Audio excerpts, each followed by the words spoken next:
According to the United Nations, India became the most populous country in the world in 2023. Can you guess where the United States of America stands in that rating? It's number 3. And America is the 4th largest country in terms of size. It takes up some 6% of Earth's land, mass plenty of space, for 335 million people who live there, right? No need to squeeze them into one region. Well, not quite white. The population of the US is distributed pretty unevenly. Let's draw a line right through the middle of the country. It'll run from North Dakota in the north to Texas in the south. Once you input census data and do some math, astounding figures appear. 80% of the US population lives east of the imaginary line. The remaining 20% live to the west. That's just 1 in 5 Americans. We're talking about large metropolitan areas, such as Los Angeles, San Diego, and San Francisco. You don't believe me? Just look at a satellite map of the US at night. The right part is shining pretty bright, right? But why is there such a huge imbalance in population? Simply put, history and geography. The East Coast is the place where the US became independent. In 1776, these are the original 13 colonies. Soon enough, settlers started spreading westward. One important milestone was the Louisiana Purchase. Today, this region is mostly what we call the Midwest. The area aligns nicely with the Mississippi watershed. Yep, this means plenty of fertile soil ideal for agriculture. But does this automatically mean a spike in population? The demographics of the US reveal that a majority of its citizens live either on the east or the west coast. This leaves a large patch of land in the middle of the country. Virtually empty. People know it as America's underpopulated belt. The area stretches from the Canadian border in the north to Mexico in the south. The total surface area of the strip of land is 350,000 square mil. That's twice the size of California. One massive piece of land. In fact, this narrow strip accounts for 12% of the contiguous United States. That's the US without Alaska and Hawaii. The belt runs north to south through 7 states, but its population makes up only 1% of the total number of people living in the United States.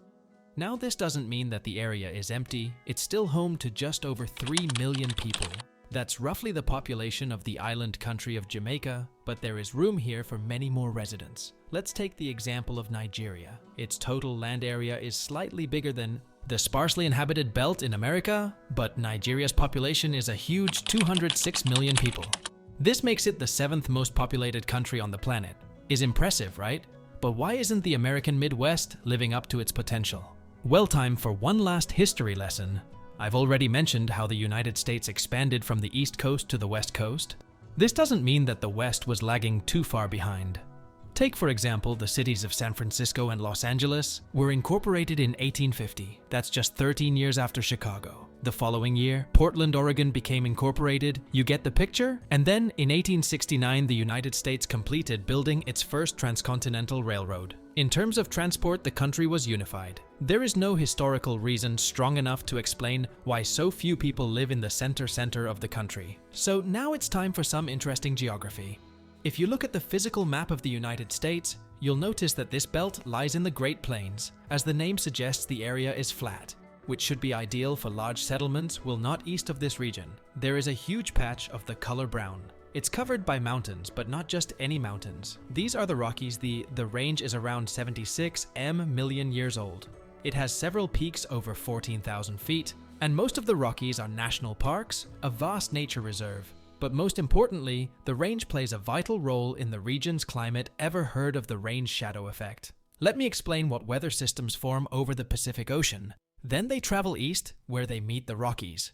Now the air has to go up over the mountains. This is where it cools down and condenses. The final result in a lot of rain and snow for the people living on or west of the range, and just a few drops east of it. When air from the Pacific finally reaches the Great Plains, it doesn't contain much moisture anymore. In fact, the weather system starts taking up moisture from the surrounding landscape, which creates an aided climate east of the Rocky Mountains. That's the exact location of the belt where so few Americans live. It's one of the driest parts of the country. So when settlers came in the 19th century, they were like, nah, I'll just continue west. Plus there was the gold rush in California. They were heading for the climate. In this part of the plains isn't great for agriculture, and huge fluctuations in air temperature doesn't help either in a single day. Temperatures can drop from 70 to 30 degrees F.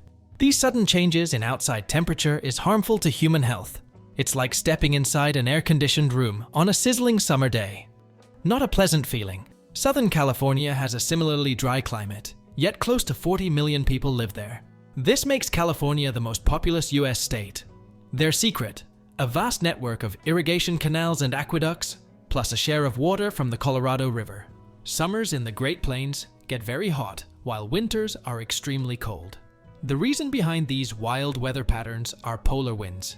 They get a piggyback ride along the ridges of the Rockies and then rapidly descend into the plains. A winter day in Wyoming, for an example, can start pleasantly warm, but later in the afternoon, the temperature can easily drop below zero. You just wouldn't know how to dress, and you probably wouldn't want to relocate here. That's what 99% of Americans think. Many humans like to feel comfortable, so we choose to live in a temperate climate zones, places that are either too cold or too hot, don't have a large population. Just look at the driest inhabited continent. You've guessed it correctly. It's Australia. Nearly 70% of the country is either arid or semi-arid. That's a subtle way of saying that it's a desert. That's why Australians are huddled in coastal areas. 90% of them live in big cities such as Sydney, Melbourne, and Perth.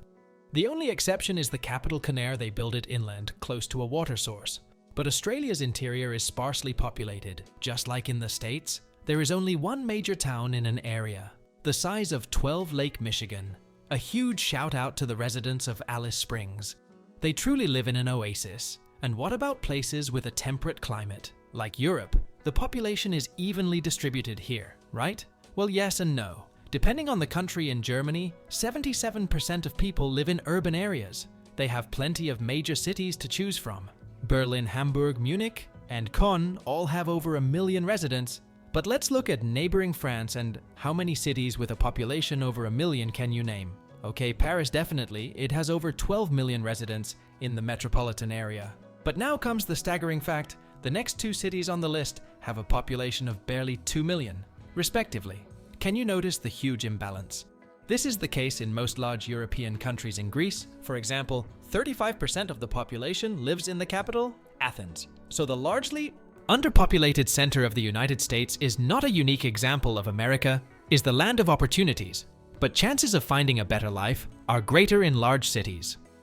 The country's top 100 metropolitan areas account for at least 3/4 of the nation's GDP, and most of them are located in the East and the West Coast. There are no cities with over 1 million residents in America's underpopulated belt. That's it for today. So hey, if you pacified your curiosity, then give the video a like and share it with your friends. Or if you want more, just click on these videos and stay on the bright side.